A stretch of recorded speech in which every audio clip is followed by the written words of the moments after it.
You're looking live at the Indianapolis Motor Speedway as it is Bump Day here at the Indianapolis Motor Speedway, and our Bump Day telecast presented by GoDaddy.com as the field will finally be officially set at the close of business today, 6 o'clock Eastern Time, for the 92nd running of the Indianapolis 500. Let's take a look at the grid when we left you yesterday. As we take a look at row 1, the first 11 positions, of course, set in our first weekend on pole day. Dixon Weldon and Ryan Briscoe. In row number 2, it was Elio Castroneves, Danica Patrick, and Tony Kanaan. In row 3, Marco Andretti, Vitor Meira, and our best qualified rookie, Hideki Muto. In row number 4, Ed Carpenter, Thomas Schechter, and Townsend Bell. Townsend, of course, being the quickest yesterday of the 22 that went in. Then Graham Rahal, Darren Manning, and Bruno Junqueira make up row number 5. In row number 6, it's Justin Wilson, Buddy Rice, and J.B. Hamilton. And then in row number 7, Alex Lloyd, a rookie, as is Ryan Hunter-Ray here at the Speedway, and the 45-year-old veteran, John Andretti. In row number 8 on the inside, Sarah Fisher. What a great story there. Will Power, the rookie, and Jeff Simmons in the number 2 A.J. Foyt entry. In row 9, Oriol Servia, E.J. Visa, and Milka Duno. Then in row number 10, it's Mario Marias, Enrique Bernoldi, and Jamie Kamara, all 3 of them rookies here at the Speedway. And in row number 11, Roger Yasukawa, Buddy Lazier, and Marty Roth. Those that were outside looking in at the close of business yesterday included A.J. Foyt IV, also Mario Dominguez, Max Pappas, and you can see also Phil Giebler. We're waiting for news on Phil's condition. Of course, he had a big crash yesterday, had a bruised lung. They kept him at Methodist Hospital overnight. Now, he will not attempt to qualify, is what we're hearing. In fact, he has not yet been discharged officially. We'll get the word to you as soon as we have it. Right now, we have cars practicing, and we'll also talk a little bit more about that. Of course, joining me in the booth is Eddie Cheever and Scott Goodyear. And as you see, Milka Duno doing some practice laps. We did have one qualifying effort right after 12 noon when the track went green. Let's take you back to that moment.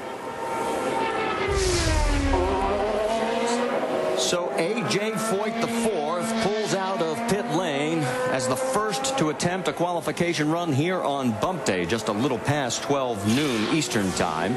The speed that you see at the bottom of your screen is what he has to beat in his 4-lap average to bump Marty Roth from the field, 2:15.506. Gentlemen, to say the least, yesterday was an eventful day for one A.J. Foyt IV. Let's go back and take a look. Well, the problems he had just with getting up towards the wall, getting very close, almost like he was dirt tracking it. Got away with that one, though. And then the pressure started to mount as the day went on. Started to look at the wind, which was going up to about 15, 20 miles an hour. And in the second attempt, things just did not work well for him because he had a gearbox problem, which Marty did not allow him to get qualified and couldn't get it fixed before the gun went off at 6 o'clock. And even though we didn't actually hear the gun, it did go off as the day ended. And this was just earlier today where it looked like he brushed the wall slightly, Eddie. This is one of those things when you get that close to the wall, you can get away with it one time, another time you're not, and you do nothing different. So his headset this morning is not the clearest. Well, he practiced at 219 this morning, and there is Marty Roth. Marty, don't turn the TV channel. That's the one you want because it's the one you got to keep an eye on. Jack, as he comes to the green flag, you can add more? Yeah, Marty. Close brush with the barrier earlier this morning has forced the Vision Lilly team to make some major adjustments on their race car. And when I talk about major adjustments, they have cranked in additional downforce and grip on this car. Not looking for raw speed. They're basically looking for a solid 4 laps. They feel confident they'll be able to bump Marty Roth. Well, the wind is gusting from 15 to 25 miles an hour. There's team owner Tony George in the upper right of your screen. You know, the most important thing he's going to have to watch now is that wind you guys are both talking about, because it's really coming from the worst direction. It's coming down the front stretch and pushing you in towards turn 1. And turn 1 is a very difficult turn anyway, so he's going to actually have to make sure he can keep that car on the track and get it very close to the wall as he's doing right there before he hits turn 2. Now, he's going to have a better situation in turn 3 as his first lap was 2:19.179. In turn 3, the wind will be going over the front of the car, a little easier to handle it there than it would be in 1. Marty Roth is smiling in the upper right of your screen, but Eddie, looking at the lap tracker, he shouldn't be smiling. His time is definitely not going to stand. It'll be probably AJ will be the first one to get him out. But I think we have to kind of set the table for what AJ's trying to achieve today. He is not on a speed run. He wants to get this out of the way. This should have been done 3 days ago, or at least on maybe even on pole day. He's had a bunch of bad luck. They just want to get it out of the way and over with so they can finally start focusing on the race. And for a young driver to be in this position, to have all those near misses without any hits, it starts to weigh on you, and it'll affect your performance when race day comes. Lap 2 again at 2:19. In fact, a little bit quicker. So his lap average right now at 2:19.295.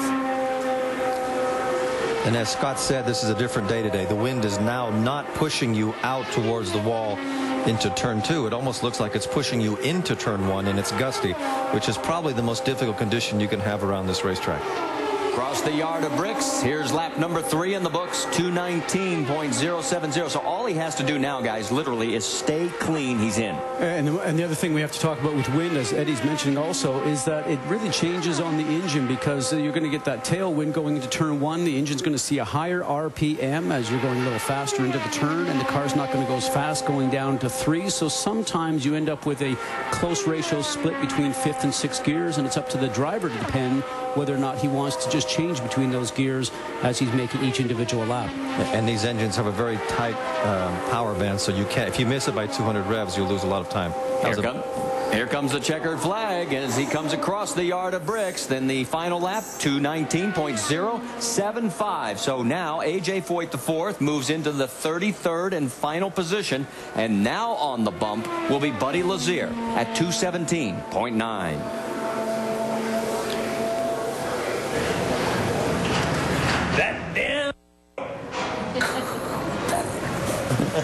Well, Marty Roth can smile right now, but I guarantee you the butterflies are already churning. He has been up on the track practicing.